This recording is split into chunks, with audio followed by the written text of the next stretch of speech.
ಅಂದಂಗೆ ಎಂಕು ಬಾರಿ ಖುಷಿ ಆಗ ಗುರ್ತ ತಿಕ್ಕೊಂಡು ನಿಮ್ಮ ಮಗ 26 ವರ್ಷದಿಂದ ನಾಪತ್ತೆಯಾಗಿದ್ದು ಹೌದು ಈಗ ಏಕೈಕಿ ಮನೆಗೆ ನಿಮಗೆ ಗೊತ್ತಿಲ್ಲದೆ ಬಂದಿದ್ದಾರೆ. ಯಾವ ರೀತಿ ಖುಷಿ ಕಾಣ್ತಿದೆ ಅಂತ ನಮಗೆ ನನ್ನ ಮಗ ಅಂತ ಹೇಳಿ ನನಗೆ ಖುಷಿ ಪಡ್ತೀನಿ ನಾನು. ಸಿಕ್ತು. ಈಗ ಅವರು ಹೇಗೆ ಇಲ್ಲಿಂದ ಹೋಗಿದ್ರು ಅಂತ ಹೇಳಿ ನಿಮ್ಗೆ ಗೊತ್ತುಂಟಾ? ಅದು ಸರ್ಕಸ್ನವ್ರ ಜೊತೆ ಹೋದದ್ದವನು. ಹೌದು, ನಾನು ಕೆಲಸಕ್ಕೆ ಹೋಗಿದ್ದೆ, ನಾನು ಮನೆಯಲ್ಲಿ ಇರಲಿಲ್ಲ. ನಾನು ಬರುವಾಗ ಇರಲಿಲ್ಲ ಅವನು. ಅಂದ್ರೆ ಫ್ರೆಂಡ್ ಸರ್ಕಲ್ ಜೊತೆ ಹೌದೌದು ಹೋಗಿದ್ದು. ಹೌದು, ಆ ಫ್ರೆಂಡ್ಸ್ಗಳು ಮತ್ತೆ ವಾಪಸ್ ಬಂದಿದ್ದಾರೆ. ಅವರು ಬಂದಿದ್ದಾರೆ. ಅವರು 1 ತಿಂಗಳಲ್ಲಿ ಬಂದಿದ್ದಾರೆ. ಅವರು ಒಬ್ಬ ಅಲ್ಲೇ ಇದ್ದಾನೆ ನೋಡಿ ಅಲ್ಲಿ, ಅವನು ಬರಲೇ ಇಲ್ಲ ಈ ಕಡೆ. ಹೌದೌದು, ಈಗ ನೀವು ಹೊರಗೆ ಎಲ್ಲ ಅರಿಕೆ ಇಟ್ಟಿದ್ದೀನಿ ನಾನು. ನನ್ನ ಮಗ ಬಂದರೆ ತೀರಿಸ್ತೀನಿ ಅಂತ. ಎಲ್ಲಿಗೆಲ್ಲ ಇಲ್ಲಿ ಪನೋಲಿ ಬೈಲಿಗೆ, ಇಲ್ಲಿ ಧರ್ಮಸ್ಥಳಕ್ಕೆ, ಕಟೀಲಿಗೆ ಎಲ್ಲ ಇಟ್ಟಿದ್ದೀನಿ ನಾನು.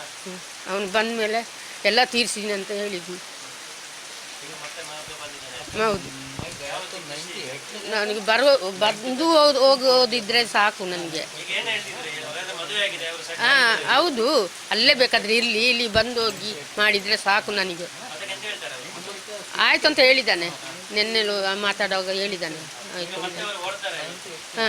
ಇವತ್ತು ಹೋಗ್ತಾರೆ ಅವರು. ಹೌದು, ಮೊಬೈಲ್ ನಂಬರ್ ಎಲ್ಲ ಕೊಟ್ಟಿದ್ದಾನೆ.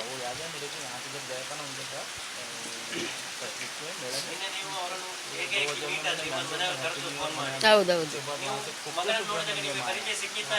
ಸಿಕ್ಕಿತ್ತು ನನಗೆ. ನೋಡಿದಾಗಲೇ ನನಗೆ ಗೊತ್ತಾಯಿತು ನನ್ನ ಮಗ ಅಂತ. ಮಗನಿಗೆ ಗೊತ್ತಾಯಿತು ನಾನು ಅಮ್ಮ ಅಂತ ಹೇಳಿದ. ಹೌದು, ಖುಷಿ ಆಯಿತು ತುಂಬ. ಏನು ಮಾಡೋದು, ಖುಷಿ ಆಯಿತು. ನಾನು ಮೊನ್ನೆ ಹೇಳಿದ್ದೆ, ನಾನು ಸಾಯಾಗಿಂತ ಮೊದಲು ಒಂದು ಸಾರಿ ನೋಡಿದರೆ ಸಾಕು ನನ್ನನ್ನು ಅಂತ ಹೇಳ್ತಿದ್ದೆ. ಅದರಿಂದ ನಿನ್ನೆ ಬಂದಿದ್ದಾನೆ ಅವನು.